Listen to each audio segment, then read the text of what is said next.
G'day folks, and welcome back to the channel for a patch 1.2 update for the Hardcore Deathknight achievement run.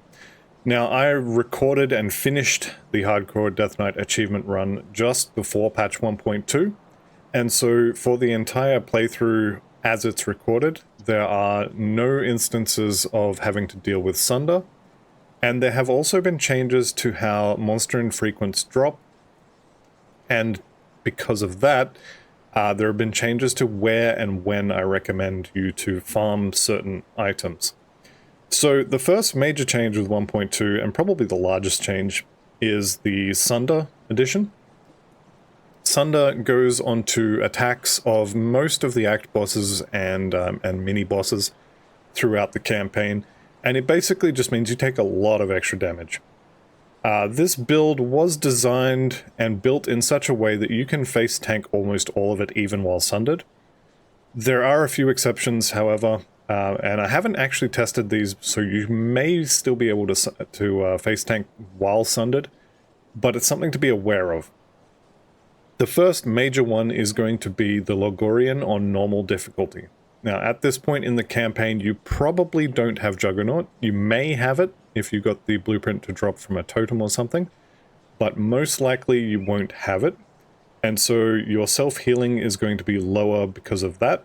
You're also most likely not going to have a lot of the later devotions, so you're going to be missing the shield from the crab, you're probably going to be missing the lifesteal from scales, and you're just generally going to be a little bit squishier until you get your devotions maxed, until you get to the Steel Cap District to buy the Juggernaut Relic. So the Logorian in normal is one you want to watch out for. When you see his mouth glowing pink, you want to watch out for the balls he spits at you. Those balls will sunder you and you will take, I think it's 30%, might be 40%, but you will take a lot more extra damage. So you may want to dodge those. And I think that's probably the only one you really need to be worried about in normal, because by the time you get to the boss of Ashes of Malmuth, you will have Juggernaut, you have a lot more healing.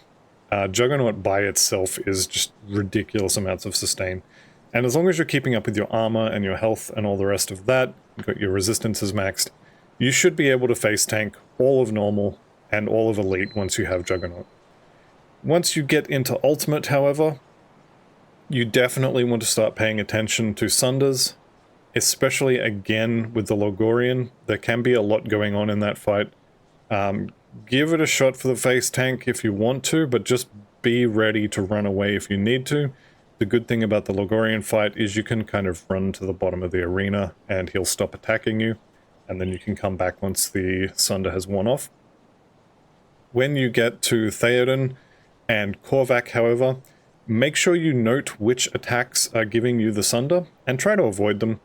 I have killed those bosses on ultimate difficulty with different characters in hardcore. You can face tank them while sundered. I've done it with the Battle Mage when I was leveling that.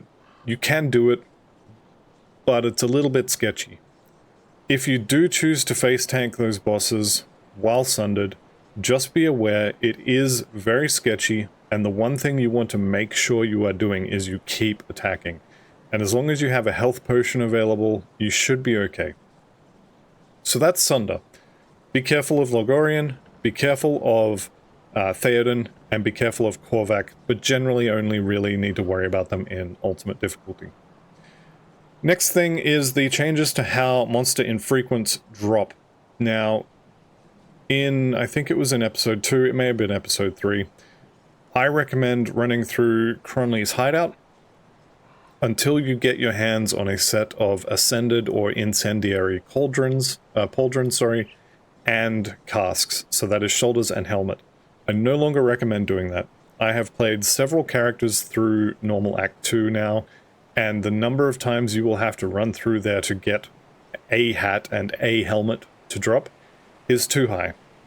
Skip that part, move on, we will deal with resistances in another way.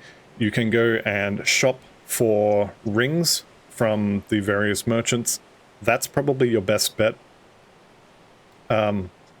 you will only need Aether resistance near Homestead, and you will only need Chaos resistance on the right-hand side of Homestead. And once you kind of get to that point, you will have access to other MI items, including the level 35 faction reputation stuff. Don't stress about farming the Cronley's hideout for those MIs. They don't drop anymore. They do drop, but they are very, very rare. It's not worth the time.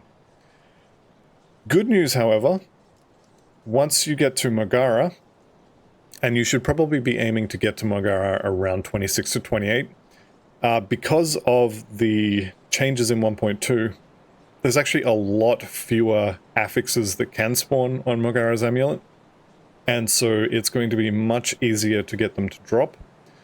Also, because of, again, the change to how the boss MIs drop, you will get a Mogara's Fangs every single time you kill her.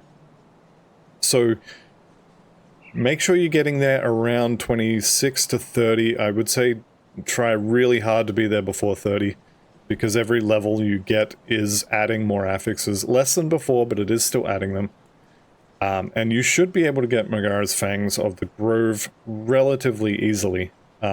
I ran it on another character in 1.2, and I had one after 7 kills. I may have been lucky, but there it is. And that dropped at level 29.